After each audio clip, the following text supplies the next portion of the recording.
All right, staying in the Sunflower State for our number 7 running back in college football after doing DJ Giddens from Kansas State last year. And excuse me, at number 8. At number 7 now is Devin Neal from Kansas, who is one of the best running backs in college football, in my opinion. Again, another extremely underrated running back, I think, in the nation right now. But Dalton, what do you think makes Devin Neal so special?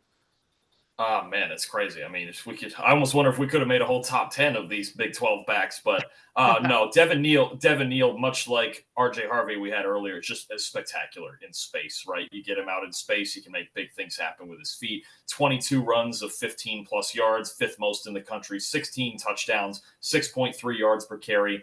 And last year, Kansas's offense between formations and motions, just they create space for players, and it allows their offense to punch above their weight class, right? And Devin Neal's, look, he's the most talented player on their offense.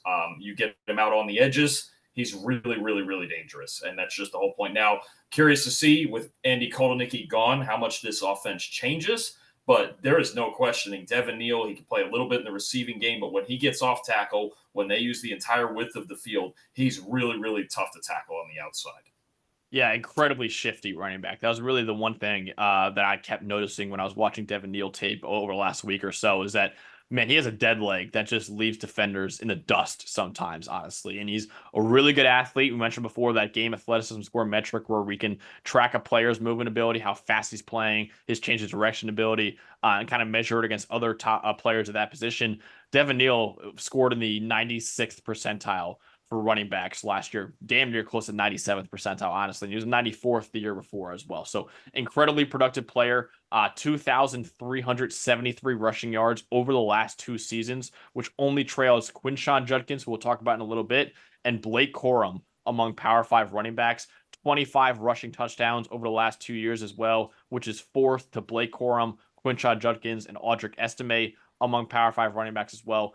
I think Devin Neal is criminally slept on, man. I think he, along with Jalen Daniels, will hopefully be healthy next year for a full season.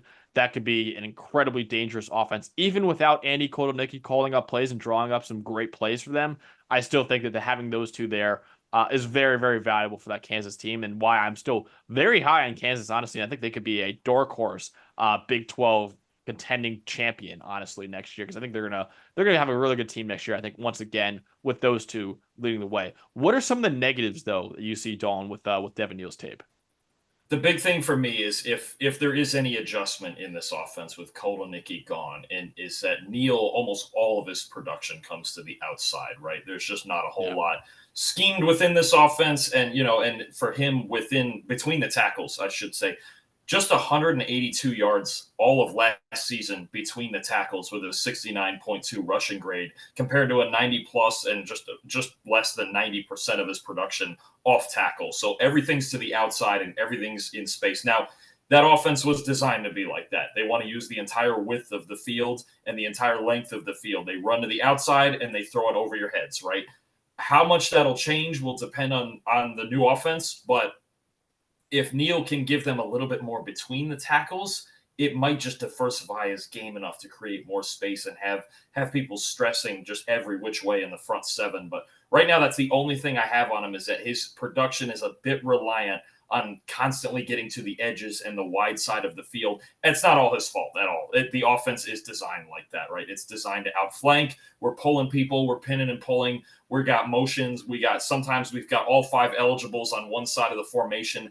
They do a lot of wild stuff. They run more motion than any team in the country. If Neal were to add a dimension to his game that works between the tackles, then you're talking about a guy who's got real NFL prospects. But it's the only thing right now I think to me is that he's an amazing space player. Yeah. But it feels like he's just a space player, if that makes sense. It's just like he has to be in open space to succeed. And there are just more physical teams in the Big 12 that we saw it in the Texas game last year. They just couldn't get anything going between the tackles. And when you can only make plays in space, there are certain games where you're going to have problems.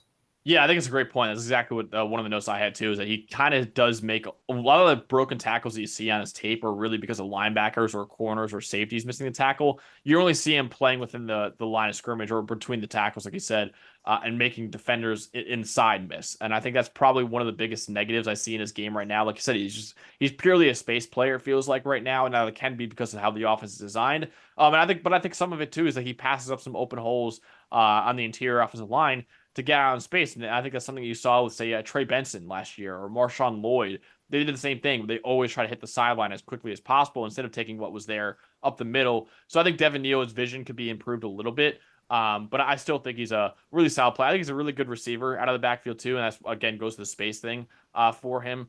But yeah, I think Devin Neal. That's a good point by you about him. Is that he's just in space is where he really makes his money. But it just in between the tackles right now is really that's not really what his game is right now, and I think that could take him to the next level. Honestly, because that is something that's going to be required of him, honestly, in the NFL as well. But that's what we got for Devin Neal, who is our number 8 running back in college football heading into the 2024 season. Again, make sure you subscribe to the channel because we're going to break down every single one of our top 10 running backs in America.